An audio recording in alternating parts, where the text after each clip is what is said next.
Okay, चलिए तो हम अपना आज का स्केचअप स्टार्ट करते हैं सेशन। इस सेशन में हम क्या करेंगे, अपने डोर का कंपोनेंट तैयार करना देखेंगे और उस कंपोनेंट को हम एज अ लाइब्रेरी टूल कैसे यूज़ करना है, सेव कैसे करना है, वो प्रोसेस देखने वाले हैं। तो आप देखो मैंने क्या किया हुआ है, एक न्यू स्केचअप स्टार्ट करेंगे हम। उसके लिए मैंने यहाँ से फ्रॉम टेम्पलेट से स्केचअप लिया। ठीक है, आप यहाँ से जिस टेम्पलेट पे काम करना चाहते हो वो ले सकते हो। मैंने यहाँ से आर्किटेक्चर टेम्पलेट लिया है, क्योंकि हमारा जो हम फ्लोर प्लान भी बना रहे थे प्रीवियस सेशंस में, वो भी हमने में ही तैयार किया हुआ है, राइट। तो यहाँ से मैं टेम्पलेट लेता हूँ, इसको मैंने ओपन किया। जब ओपन करेंगे तो यहाँ पे आप देख सकते हो ये एक ऑब्जेक्ट आ रहा है, इसकी हमें ज़रूरत नहीं है, हम इसको डिलीट कर देते हैं। अब सबसे पहले हमें क्या करना होगा, अपना एक डोर तैयार करना है। तो डोर का साइज़ हमें पता होना चाहिए, उसका फ्रेम कितने साइज़ का ले रहे हैं हम। तो हमने साइज़ के लिए लिया, स्पेसिंग ले ली हमने यहाँ से 1000 mm की। हमने एक 1000 mm वाइड डोर क्रिएट करना चाहते हैं, तो हमने यहाँ से 1000 mm की स्पेसिंग ले ली। ठीक है, वर्टिकल में भी हमने 1000 ले ली, और इसके डोर की हाइट हम ले लेते हैं 2400 mm। तो हमने अप एरो दिया और 2400 mm अप हाइट दे दी हमने यहाँ से। अब मैंने रेक्टेंगल टूल लिया, आर लिया, और यहाँ से आता है एक रेक्टेंगल बना दिया। दिख रहा है सभी को? हाँ जी सर। अच्छा, रेक्टेंगल तैयार कर दिया हमने। अब इसके बाद सबसे पहले हम अपना एक फ्रेम तैयार करेंगे। तो फ्रेम का साइज़ मैं वॉल की थिकनेस के हिसाब से ले रहा हूँ। हमने जो वॉल ली थी डोर के लिए वो 100 mm की वॉल ली हुई है हमने अपने में। तो हम 100 mm का डोर लेके स्टार्ट करेंगे। आपकी जितनी भी आप वॉल लेके चल रहे हो, आप उसके हिसाब से वैल्यू को कम ज़्यादा कर सकते हो। ठीक है, जैसे मैंने आपको बताया था, स्टैंडर्ड वॉल जो होती है वो हमारी 110 से 150 तक जाती है। ठीक है, तो आप चाहो तो 110 या 150 के रेस्पेक्ट में भी ले सकते हो। मैंने 100 ही लिया है, लेकिन मैंने 100 लिख के एंटर किया। अब जो फ्रेम है मैं उसकी विड्थ ले रहा हूँ 50 mm की। 100/50 का हमने एक फ्रेम लिया है। अब मैंने क्या किया, आर लिया, इसके कॉर्नर टू कॉर्नर अटैच कर दिया। दिख रहा है सभी को इतना? हाँ जी बताइए। यस। यस। अच्छा, ये जो रेक्टेंगल मैंने बनाया है, ये मैंने एक बॉर्डर के लिए बनाया है, डोर को जिस बॉर्डर पे ट्रैवल करना है। तो मैंने एक काम किया, इरेज टूल लिया, उसको बीच में से इरेज कर दिया। वो मैंने, क्योंकि मुझे इसकी तीनों साइड रखनी थी, मैंने तीनों साइड रखी। अब जो बॉर्डर जो फ्रेम होता है, फ्रेम में आपका एक ग्रूव देते हैं, उस ग्रूव को हम रिवेट कहते हैं। उसमें आपका डोर आके अटैच होता है। तो वो ग्रूव देने के लिए मैंने यहाँ से गैपिंग ली 50 mm की, और यहाँ से गैप लिया मैंने 20 mm का। मैंने वापस से रेक्टेंगल टूल लिया, कॉर्नर टू कॉर्नर अटैच किया, इरेज टूल पे गया, मैंने इनको इरेज कर दिया। तो अब देखिए इस तरीके से मैंने एक अपना एक शेप तैयार कर लिया। हाँ जी सर। ठीक है, अच्छा अब एक काम और किया, मैं इसका कॉर्नर शार्प हो रहा है तो मैं इसको राउंड कर देता हूँ। राउंड करने के लिए मैंने क्या किया, यहाँ से 15 mm का गैप लिया, इधर से 15 mm का गैप लिया। अब हम आर्क टूल पे गए, आर्क लिया। आर्क की नंबर ऑफ साइड्स नीचे आप देखेंगे 12 आ रही है। नंबर ऑफ साइड्स बताइए हमें जितनी चाहिए, हमने 50 बता दी। फर्स्ट पॉइंट यहाँ दिया, सेकंड पॉइंट यहाँ दिया। अब माउस को मूव करा, यहाँ पे आप देखिए एक ऑप्शन आ रहा है, ब्लू कलर से हाईलाइट हो रहा है टेंजेंट का, इस पर क्लिक कर दिया हमने। देन आगे का एलिमेंट एक्स्ट्रा एलिमेंट है, हमने इसको इरेज कर दिया। तो आप देखिए फ्रेम का इस तरीके से हमने एक शेप तैयार कर लिया। ये क्लियर है सभी को? इन हाँ जी एलिमेंट्स को सर। बिठा देते हैं, इसकी ज़रूरत नहीं है। ऊपर वाले एलिमेंट को बिठा देते हैं, इसकी ज़रूरत नहीं है। इतना करने के बाद अब हमने ये जो सी शेप बनाया हुआ है, या यू शेप आप कह सकते हो, इस पे हमें अपनी ये फ्रेम को चारों तरफ फॉलो करवाना है। तो इसके लिए सबसे पहले हमने इन तीनों एजेस को सेलेक्ट कर लिया। क्लियर है सभी को? हाँ सर। सेलेक्ट करने के बाद हम यहाँ से जाएंगे टूल पे, टूल का नाम है फॉलो मी मी। टूल। इस पर क्लिक किया। क्लिक करने के बाद जो सरफेस है हमारा जिसको हमें फॉलो करवाना है, उसको जाके क्लिक कर दिया मैंने। तो आप देखिए फॉलो हो गया ये अलग शेप हमारा इस पे। हाँ जी सर। बताएं, यस। क्लियर है? यस। ठीक है, आप इसको और ज़्यादा एडवांस कर सकते हो, उसके लिए मैंने इसको अंडू किया। अंडू करने के बाद अब जैसे मैं इसमें चारों तरफ एक मोल्डिंग भी देना चाहता हूँ, तो वो मोल्डिंग भी आप क्रिएट कर सकते हो। उसके लिए आपको सिंपल क्या करना है, टेप टूल लेना है। मैंने 12 mm की बॉर्डर मोल्डिंग उधर दी और 12 mm की इधर की तरफ दी। यहाँ से हम इसका साइज़ 100 mm ले लेते हैं, 100 mm का लिया। आर लिया, फर्स्ट कॉर्नर यहाँ, सेकंड कॉर्नर यहाँ दिया, फर्स्ट कॉर्नर यहाँ, सेकंड कॉर्नर यहाँ पे दिया हमने, इनको इरेज किया।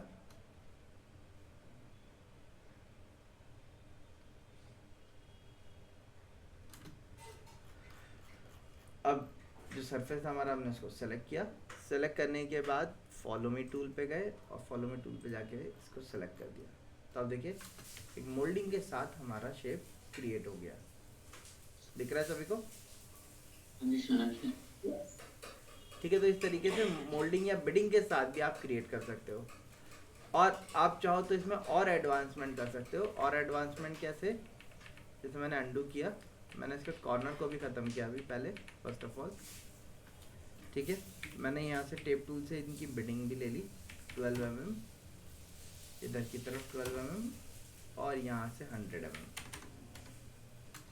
रेक्टेंगल टूल पे गए, फर्स्ट कॉर्नर यहाँ दिया, सेकंड कॉर्नर इधर दिया, फर्स्ट कॉर्नर यहाँ दिया, सेकंड कॉर्नर इधर दिया। आर्क टूल पे गए, हमने यहाँ से इसकी मार्किंग के लिए 12 mm की। अब आर्क टूल पे गए, नंबर ऑफ साइड्स 50 दी हमने, फर्स्ट पॉइंट यहाँ, सेकंड पॉइंट यहाँ, थर्ड पॉइंट यहाँ दिया। वापस से टेप टूल पे गए, यहाँ से मार्किंग ली 12 mm की। अगेन आर्क टूल पे गए, फर्स्ट पॉइंट, सेकंड पॉइंट, और जब ये ब्लू वॉयलेट कलर से हाईलाइट हो जाए तब जाके क्लिक कर दिया। एक्स्ट्रा एलिमेंट को यहाँ से ट्रिम कर दिया हमने।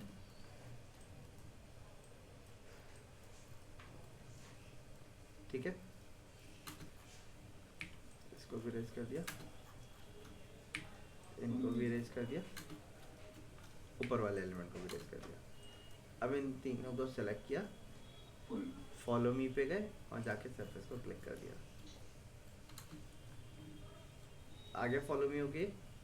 हाँ जी सर। ठीक है, आप इसको और एक्स्ट्रा एलिमेंट दिखाना चाहते हैं तो आप उसके लिए इन पे ग्रूव्स का यूज़ कर सकते हो। ग्रूव्स देने के लिए मैंने एक काम किया, यहाँ से लाइन ली, लाइन टूल, रेड एक्सिस को लॉक किया, यहाँ तक रखा, यहाँ पे रख दिया। इस आर्क टूल को कॉपी करके मैंने इधर रखा, इरेज टूल पे गए, मैंने इनको इरेज कर दिया। अब मैंने इन सरफेस को सेलेक्ट किया, फॉलो मी पे गए, सरफेस को सेलेक्ट कर दिया। तो अब देखिए आ गए। ठीक है, तो इस तरीके से आप इनको क्या कर सकते हैं, एक्स्ट्रा डिटेल्स तैयार कर सकते हैं। ठीक है, और मैं एक काम और कर रहा हूँ, इसको मैंने पीछे वाले स्पेस को राउंड कर दिया। अब इसको सेलेक्ट किया, फॉलो मी पे गए, सरफेस को सेलेक्ट कर दिया। ठीक है, तो इस तरीके से हमने अपना एक डोर का फ्रेम तैयार कर लिया। फ्रेम तैयार करने के बाद अब हमने क्या किया, इसको पूरे को सेलेक्ट किया, सेलेक्ट करके राइट क्लिक किया, और राइट क्लिक करके हमने इसको क्या क्रिएट कर दिया। हाँ जी, क्या क्रिएट कर रहे हैं हम? कंपोनेंट क्रिएट कर दिया हमने इसको। ठीक है, क्रिएट कर दिया। अब कंपोनेंट क्रिएट करने के बाद डोर तैयार करना होगा, तो डोर के लिए हम बैक में आते हैं। इसके बैक में आने के बाद मैंने रेक्टेंगल टूल लिया, फर्स्ट कॉर्नर इधर दिया, माउस को मूव किया, सेकंड कॉर्नर मैंने इसके बॉटम पॉइंट जहाँ है यहाँ पे क्लिक कर दिया, रेक्टेंगल से क्रिएट कर दिया हमने। अब इसको डबल क्लिक किया, राइट क्लिक किया, इसको कंपोनेंट तैयार किया हमने, और मैंने इसको नाम दे दिया डोर पैनल। ठीक है, अब इसके ऊपर डबल क्लिक किया, डोर पैनल के ऊपर पुश पुल पे गए, इसको थिकनेस दे दी हमने 25 mm का, 25 mm की थिकनेस दे दी। अब ये जो डोर पैनल है ये बिल्कुल चिपक के आ रहा है इससे। एक्चुअल में क्या होता है, इनमें एक एयरलाइन गैप होता है, तो वो गैप देने के लिए मैंने क्या किया, ऑफसेट टूल का यूज़ करूँगा। तो हमारा ग्रुप एक्टिव है, हमने F लिखा, कॉर्नर पे गए, कॉर्नर से अंदर की तरफ हमने गैप लिया, 3 mm का गैप दिया। 3 mm का गैप देने के बाद अब ज़्यादा बेटर काम के लिए मैंने क्या किया, Y प्रेस किया, जिससे बाकी एलिमेंट साइड हो जाएंगे। ठीक है, पुश पुल पे जाके हमने ये सरफेस को हटा दिया। अब अगर किसी को ये हाइड करना नहीं आ रहा है तो वो क्या कर सकते हैं, वाई से हाइड नहीं हो रहा, अगर सपोज इनके में अगर उन्होंने शॉर्टकट नहीं लगा रखा है तो वो यहाँ से व्यू पे जा सकते हैं, कंपोनेंट एडिट पे जा सकते हैं और यहाँ पे जाके hide rest of the model पे क्लिक कर सकते हैं। तो आपका क्या होगा, बाकी एलिमेंट हाइड हो जाएंगे, जिस एलिमेंट पे आप काम कर रहे हो सिर्फ वही एक्टिव हो रहेगा। अच्छा, मैंने एक काम और किया, पुश पुल पे गया मैं, नीचे से मैंने इसको क्या किया, 2 mm और गैप दे दिया, तो नीचे से आपका टोटल 5 mm की गैपिंग आ गई, क्योंकि डोर का बॉटम से गैप ज़्यादा होता है हमारा। साइड से आपका 3 mm का गैप आ गया, देखिए यहाँ पे, ठीक है। अच्छा, अब ये बिल्कुल पीछे उससे स्टक होके आ रहा होगा, मैंने इसको डबल क्लिक किया, यहाँ इसका पीछे का सरफेस उड़ चुका है, तो मैंने क्या किया, इसके ऊपर लाइन के ऊपर एक लाइन तैयार कर दीजिए, पीछे का सरफेस आपका फिल हो जाएगा, ठीक है, इस तरीके से फिल हो गया।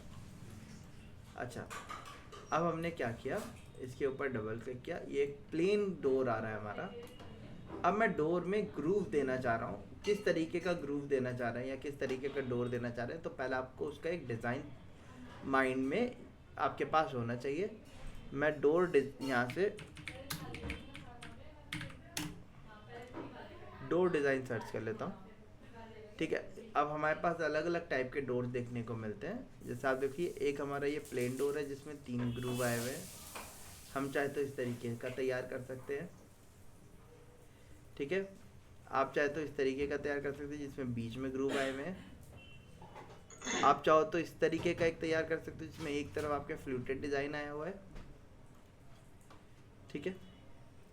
और भी बहुत ढेर सारे टाइप के आपके डोर हो सकते हैं, तो जो भी आपको डिज़ाइन अपने डोर के अंदर चाहिए वो डिज़ाइन हमें तैयार करना पड़ेगा।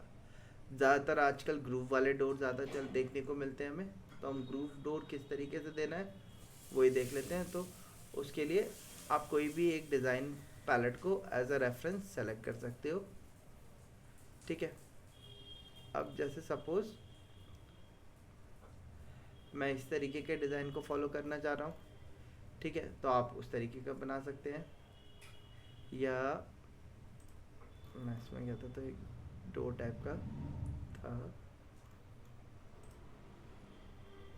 अगर आप इस तरीके का बनाना चाहते हो तो ऐसा यूज़ कर सकते हो डोर तैयार करने के लिए, ठीक है।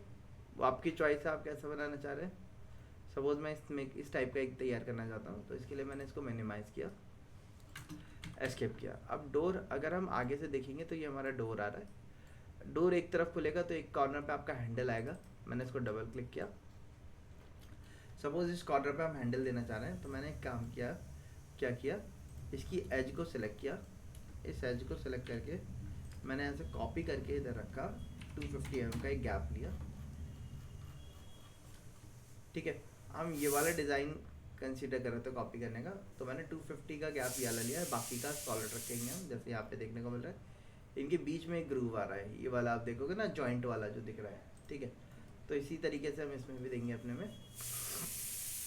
अब यहाँ पे क्या देना है, हमें फ्लूटेड डिज़ाइन देना है। तो फ्लूटेड डिज़ाइन किस तरीके से, अगर आप इसमें देखेंगे तो ये क्या है, फ्लैट पैटर्न आ रहा है, उसके बाद एक ग्रूव आ रहा है 5 mm का, फिर फ्लैट पैटर्न आ रहा है, फिर एक ग्रूव आ रहा है 5 mm का, इस तरीके का डिज़ाइन हमें कुछ देना है। तो इसके लिए मैंने क्या किया, ये वाले बॉर्डर एलिमेंट को सिलेक्ट किया, इसको कॉपी किया, कॉपी करने के लिए पहले एज को सिलेक्ट किया, एम प्रेस किया, कॉर्नर से पिक किया, कंट्रोल दबाया, तो आप देखिए कॉपी हो रहा है, रेड एक्सिस को लॉक किया, और यहाँ से हमने डिस्टेंस बताया, हमने डिस्टेंस मैंने यहाँ से 12 mm का दे दिया सपोज, ठीक है। 12 mm का देने के बाद मैंने इसको कॉपी किया, कंट्रोल दबाया, और मैंने यहाँ से सपोज 3 mm का ग्रूव दे दिया, ये आ गया।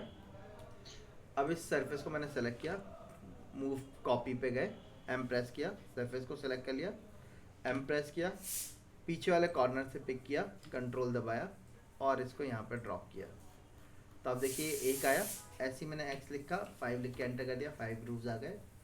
अभी पूरे पे फिल नहीं हो रहा, मैंने एक्स लिखा, 15 लिख के एंटर कर दिया, तो आप देखिए 15 ग्रूव आ गए। मैंने एक्स लिखा, 16 लिख के एंटर कर दिया, 16 ग्रूव्स हमारे यहाँ पे तैयार हो गए।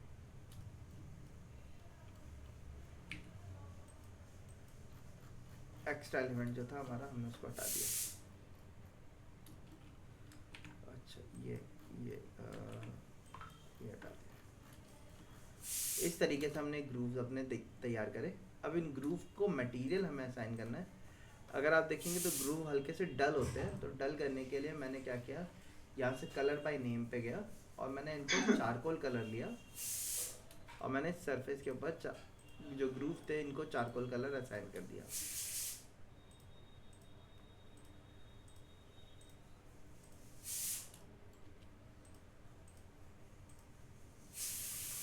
पर इनको एक साथ नहीं कर सकते, एक को करके?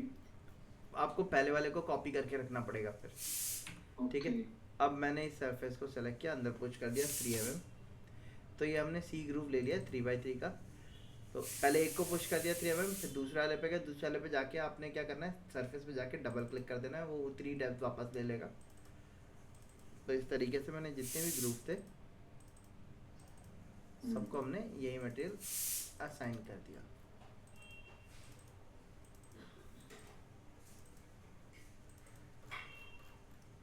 ओके, अब इस पे हमारा हैंडल भी लगेगा। सो हैंडल के लिए मैंने आपको बताया था हम क्या कर सकते हैं, अपने यहाँ पे 3D वेयर हाउस ओपन कर सकते हैं। 3D वेयर हाउस पे जाने के बाद यहाँ पे आपको टाइप करना है हैंडल, ठीक है। यहाँ पे आपके मल्टीपल हैंडल्स आ जाएंगे। मैंने ये वाला हैंडल्स का एक टेम्पलेट डाउनलोड कर लिया था, इसके अंदर काफ़ी ढेर सारे हैंडल्स हमें देखने को मिलते हैं, ठीक है। तो आप देखोगे तो मैंने यहाँ से डाउनलोड किया हुआ, तो मेरे डाउनलोड में यहाँ पे शो हो रहा है हैंडल्स, मैंने इसको ओपन कर लिया अभी।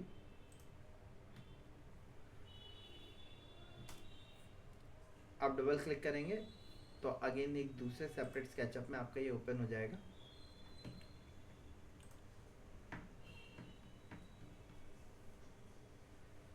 ठीक है, आप चाहो तो अपना हैंडल भी क्रिएट कर सकते हो, बट ज़्यादा बेटर रहेगा कि आप डाउनलोड्स एलिमेंट में से हैंडल पिक कर लो, ठीक है।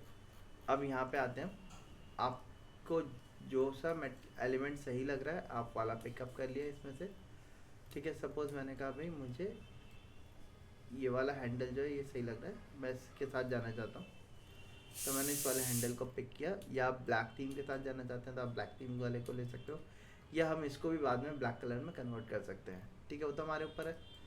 तो हमने यहाँ से अपने ये वाले हैंडल वाले को कॉपी कर लिया, कंट्रोल सी किया। कंट्रोल सी करने के बाद हमने इसको मिनिमाइज़ किया, अपने वाले स्केचअप पे गए हम।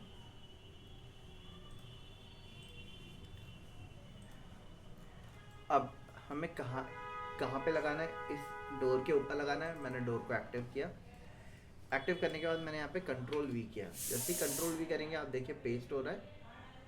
मैंने कहीं पे भी स्क्रीन पे पेस्ट कर दिया। पहले इसको पेस्ट करने के बाद मैंने इसके कॉर्नर से इसको पिक किया और मैंने अपने डोर के कॉर्नर पे असाइन किया। फिर मैंने इसको नीचे मूव कर दिया 5 mm, क्योंकि डोर मेरा 5 mm ऊपर लगा हुआ था। और मैंने एक काम और किया, इसके मिडल को भी मैंने नीचे मूव कर दिया, नीचे ले आया। अब ये सेंटर पे आ चुका है। हैंडल जो होता है ये हमारा स्टैंडर्ड हाइट होती है 1200 mm सेंटर इसका। तो मैंने इसको हैंडल को वापस से पिक किया, अप एरो दबाया और यहाँ से साइज दे दिया 1200 mm। अच्छा, हैंडल तो 1200 mm पे आ गया, लेकिन ये बिल्कुल कॉर्नर पे अटैच हो क्या रहा है, तो मैंने इसको पुश करके अंदर ले लिया और मैंने यहाँ से इसकी गैपिंग दे दी 50 mm। कॉर्नर से 2 इंचेस का गैप ले लिया, 40 से 2 इंचेस का आप गैप ले सकते हो, तो हमने 2 इंचेस का गैप ले लिया, ठीक है। अब जो हैंडल का ये जो कलर है ये आपका वाइट आ रहा है, मुझे इसका कलर ब्लैक करना है। तो हैंडल था, ठीक है, तो हैंडल को डबल क्लिक करके एक्टिव किया। अब इसमें ये वाले एलिमेंट अलग अलग है, तो इसको डबल क्लिक करके एक्टिव किया। यहाँ से आपने चारकोल ब्लैक कलर लिया। अब मैं क्या कर रहा हूँ, कंट्रोल प्रेस करके इसके ऊपर असाइन कर दे रहा हूँ, सब पे एक साथ मटेरियल असाइन हो जाएगा। ऐसे इसके ऊपर डबल क्लिक किया, चारकोल कलर लिया, कंट्रोल प्रेस करके इसके ऊपर असाइन कर दिया, तो ये ब्लैक कलर इनके ऊपर असाइन हो गया, ठीक है। क्लियर है ये सभी को? हाँ जी सर। अच्छा, अब डोर के लिए आप देखेंगे डिज़ाइन में, तो हमें यहाँ पे भी एक ग्रूव देना है। ये एक्चुअली में क्या है, जॉइंट का ग्रूव है जो माइका लग रही है उसका। तो इसके ग्रूव के लिए मैंने इसको डबल क्लिक किया, मैंने इसके बॉटम एज को पिक किया और मैंने इसको कॉपी करके अप में रखा और 1200 mm टोटल इसकी जो हाइट थी उसमें से 5 mm नीचे से कटेगा, तो 1195 5 mm का हाफ कटेगा ना, तो 2.25। हाँ 2.25 घटा देते हैं हम। तो तो मैंने 1197। मैंने पहले इसको 1200 पे ही कॉपी कर दिया, ठीक है। कॉपी करने के बाद मैं इसको नीचे ले आया 2.25 mm, 25। हाँ ठीक है। अच्छा, ये इसी के सेंटर पे आ जाएगा। यहाँ से इस एज को मैंने कॉपी करके ऊपर रखा 1.5 mm और यही वाले एज को कॉपी करके नीचे रखा 1.5 mm पे। इसको इरेज कर दिया। मटेरियल यहाँ से पिक किया, बकेट टूल पे गए, बकेट टूल पे जाने का सैम्पल पेंट पे गए, यहाँ से मेटल पिक किया, इसको ड्रॉप किया, पुश पुल पे गए, इसको जाके इतना ही ड्रॉप कर दिया 3 mm में। तो इस तरीके से ये ग्रूव हमने तैयार कर लिया। ठीक है। सो आप देखो इस तरीके से हमने क्या करा, अपना एक डोर का एलिमेंट तैयार कर लिया। क्लियर है सभी को? हाँ जी सर। अच्छा, अब इतना करने के बाद मैंने एक काम किया, ये वाले डोर को मैंने डबल क्लिक किया, इसकी थिकनेस टोटल 25 हमने दी थी, मैंने इसको अंदर पुश कर दिया 12.5, इसकी थिकनेस को हाफ कर दिया हमने। अब मैं क्या कर रहा हूँ, मैंने इस डोर को पिक किया, इसको कॉपी किया, मैंने कॉपी करके ग्रीन एक्सेस में मैंने इसको ड्रॉप कर दिया, और ड्रॉप करने के बाद मैंने यहाँ से फ्लिप टूल का यूज़ किया, फ्लिप टूल पे जाके मैंने इसको ग्रीन एक्सेस के बाद फ्लिप कर दिया, पलट दिया। ठीक है। अब अगर आपके में 24 स्केचअप 23 स्केचअप नहीं है या 23 से आगे वाला वर्जन नहीं है, तो आपको यहाँ पे फ्लिप टूल यहाँ पे नहीं मिलेगा। उस केस में आपको क्या करना पड़ेगा, ऑब्जेक्ट को राइट क्लिक करना पड़ेगा, राइट क्लिक करने के बाद आपको यहाँ पे फ्लिप का ऑप्शन देखने को मिलेगा, आप उस पर जाके फ्लिप को यूज़ कर सकते हो। ठीक है, बट न्यू वर्जन में डायरेक्टली बाहर दे दिया है तो हम उसी को यूज़ कर रहे हैं। अब मैंने इसको मूव किया, मैंने कहाँ से मूव किया, इसके कॉर्नर से पिक किया, ग्रीन एक्सेस को लॉक किया, और जो ये डोर का फ्रेम था इस पे जाके मैंने असाइन कर दिया। ठीक है, इस तरीके से असाइन हो गया ये। यहाँ तक क्लियर है सभी को? हाँ जी सर। अच्छा, ये हमारा एक डोर का फ्रेम तैयार हुआ। ठीक है, अब डोर के फ्रेम में सपोज फ्रेम तैयार तो कर दिया हमने, इसको हमें अब मटेरियल असाइन करना है। तो मटेरियल असाइन करने के लिए आप क्या कर सकते हैं, यहाँ से या तो कलर से दे सकते हो या मटेरियल नेम के हिसाब से आप दे सकते हो। जैसे कि मैंने यहाँ से वुड देना, तो मैंने वुड पे क्लिक किया, अब यहाँ पे हमें वुड मिल रहा है, हमने वुड को सेलेक्ट किया। ड्रॉप करने से पहले हमने एलिमेंट को डबल क्लिक करके ओपन किया। अब मैंने यहाँ से विनियर लिया, और विनियर को मैंने क्या किया, कंट्रोल प्रेस करके ड्रॉप कर दिया। मैं अनडू करता हूँ, मैंने यहाँ से फिर से विनियर लिया, मैं इस सरफेस पे क्लिक किया, आप चाहो तो सरफेस वाइज ड्रॉप कर सकते हो, हमने सरफेस पे दिया। ठीक है, अब ये एक सरफेस पे आ रहा है। अब इसकी मटेरियल कैरेक्टरिस्टिक अगर आप बात करेंगे, मटेरियल के कैरेक्टरिस्टिक आपको चेंज करने हो तो आप उसके लिए ऐसे इस पर राइट क्लिक कर सकते हैं, टेक्सचर पोजीशन पे जा सकते हैं। जब आप टेक्सचर पोजीशन पे जाएंगे तो आप देखेंगे यहाँ पे आपको 4 वर्टेक्स मिलेंगे, red, green, yellow and blue. Red vertex जो होता है ये हमारी पोजीशन को मार्किंग देता है कि कहाँ से आपको अपने टेक्सचर को स्टार्ट करना है। ठीक है, अब इसका टेक्सचर जो है काफ़ी ज़्यादा वाइड है, जिसकी वजह से इसके विनियर के मार्किंग नहीं दिख रहा है। तो मैं इसके टेक्सचर साइज़ को छोटा करना चाहता हूँ, तो उसके लिए यहाँ से आप स्केल कमांड का यूज़ कर सकते हो। ये ग्रीन वाला जो होता है ये स्केल एंड रोटेशन का फीचर देता है। मैं जैसे इसको मिनिमाइज़ कर रहा हूँ, आप देखिए यहाँ पे हमें टेक्सचर देखने को मिल रहा है ऑब्जेक्ट के ऊपर। तो आप इस तरीके से इनको स्केल करके छोटा या बड़ा कर सकते हो। ठीक है, एंड इवन रोटेट भी कर सकते हो। खैर हमें रोटेशन नहीं करना है। येलो वाला डिस्टॉर्ट करने के लिए होता है, जब आपके एंगुलर एलिमेंट्स आ जाते हैं तो वहाँ पे हम डिस्टॉर्ट करने के लिए येलो वाले एलिमेंट को यूज़ कर लेते हैं। देन इसके बाद स्क्यू करने के लिए आपका ये ब्लू कलर का पॉइंटर होता है, इससे पकड़ के आप क्या कर सकते हो, इसको खींच सकते हो। ठीक है, तो हमने यहाँ से इसको थोड़ा सा खींच दिया जिससे ये पूरे इस पर आ जाए। तो इस तरीके से हमने टेक्सचर अपना इस पर फिट कर दिया, डन कर दिया। इतना करने के बाद अब अगर आपने यहाँ से विनियर लिया तो वो ये वाली प्रॉपर्टी वाला विनियर नहीं आएगा। यही प्रॉपर्टी वाला अगर हमें असाइन करना है तो मैंने क्या किया, बकेट टूल लिया, सैम्पल पेंट पे गए और यहाँ से मटेरियल को पिक किया। पिक करने के बाद आपने कंट्रोल दबा के फेस पे क्लिक कर दिया, तो ये देखिए उसी मटेरियल के रेस्पेक्ट में असाइन हो गया ये। यहाँ तक क्लियर है? हाँ जी बताइए, यहाँ तक क्लियर है सभी को? हाँ जी। अच्छा, इतना करने के बाद नेक्स्ट क्या किया, अब इस पे हमें मटेरियल असाइन करना है, तो हमने इसको डबल क्लिक करके ओपन किया, यहाँ से विनियर लिया। पहले मैंने एक फेस पे दिया, अब मुझे लग रहा है सही आ रहा है, मैंने बकेट टूल लिया, यहाँ से पिक किया, शिफ्ट दबा के इस पर असाइन कर दिया। तो आप देखिए सारे इसके एलिमेंट्स को रिप्लेस कर दिया इसी मटेरियल से। आगे हमारा ये, हाँ जी बताइए। Yes. ठीक है।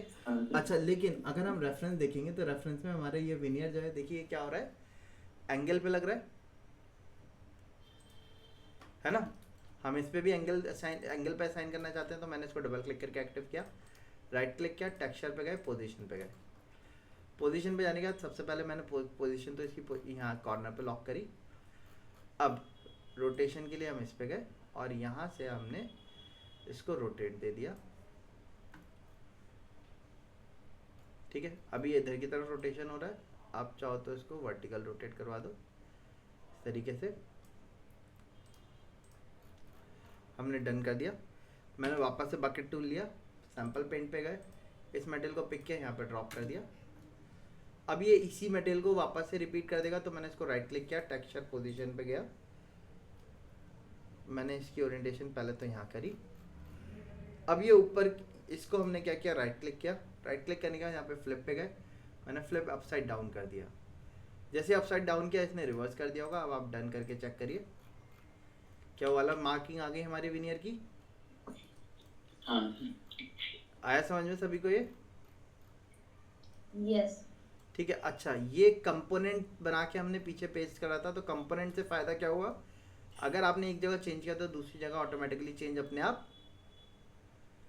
हो जाएगा। क्लियर है ये चीज़? जी।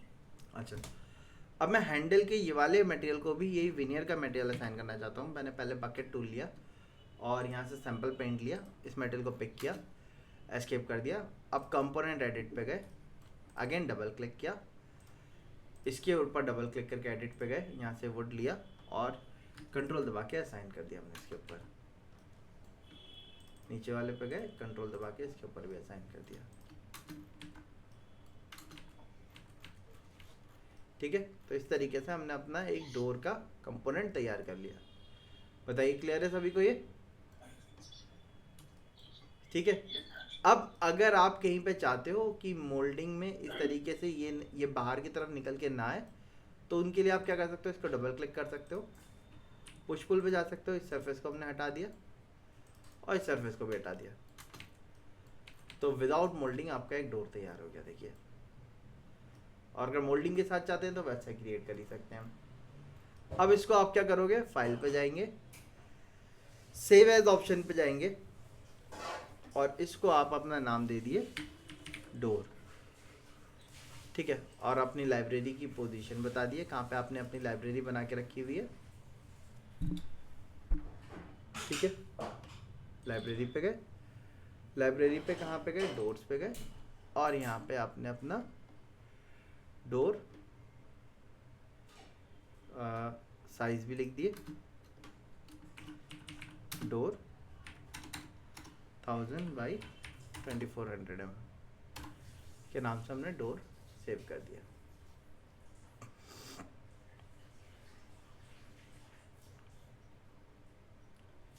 ठीक है, अब एक बार सेव हो जाएगा, आप इसको क्लोज कर दीजिए। ठीक है, आप अपने स्केचअप की जो भी फाइल आप जिस पे काम कर रहे हो, आप उसको ओपन कर लिए। जैसे सपोज हमने बेडरूम बनाया था, अब मैं यहाँ पे अपना डोर असाइन लाना चाहता हूँ, तो उसके लिए आपको क्या करना होगा, फाइल, इंपोर्ट। अब जहाँ पे आपने अपना डोर सेव किया हुआ था, आप वहाँ पे जाएंगे और इंपोर्ट फीचर पे जाएंगे, और इंपोर्ट करने के बाद पहले मैंने यहाँ पे इसको प्लेस किया। प्लेस करने के बाद मैंने क्यू ऑप्शन दबाया, रोटेट फीचर पे गया और यहाँ से हमने इसको 90 डिग्री रोटेट किया। अभी ये डोर आपका राइट की साइड ओपन होगा। मैंने इसको क्लिक किया, फ्लिप टूल पे गया, रेड एक्सिस पर फ्लिप कर दिया। अब आप देखिए आ गया हमारा डोर। बताइए। हाँ जी सर। तो इस तरीके से हम अपने डोर्स को एज अ ब्लॉक या ब्लॉक के, या आप कह सकते हो कंपोनेंट हमने तैयार किया और उसको हमने सेव कर दिया। बाद में जहाँ पे भी हमें रेफरेंस चाहिए वहाँ पे हमने इंपोर्ट कर लिया उसको, हमें बार बार बनाने की ज़रूरत नहीं पड़ेगी।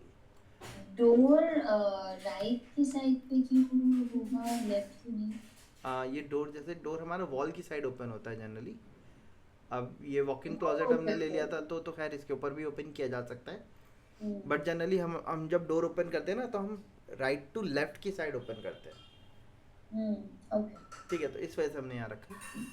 ठीक है, बताइए इतना क्लियर है सभी को? हाँ जी सर। सो आज के सेशन में आपने अपना एक डोर क्रिएट करना देखा है। इस तरीके से आप सबको अपना एक डोर क्रिएट करके एज अ ब्लॉक या कंपोनेंट जिसको हम कहते हैं स्केचअप में सेव करना होगा। सर इसका लेआउट भी है क्या, कहते हैं 2D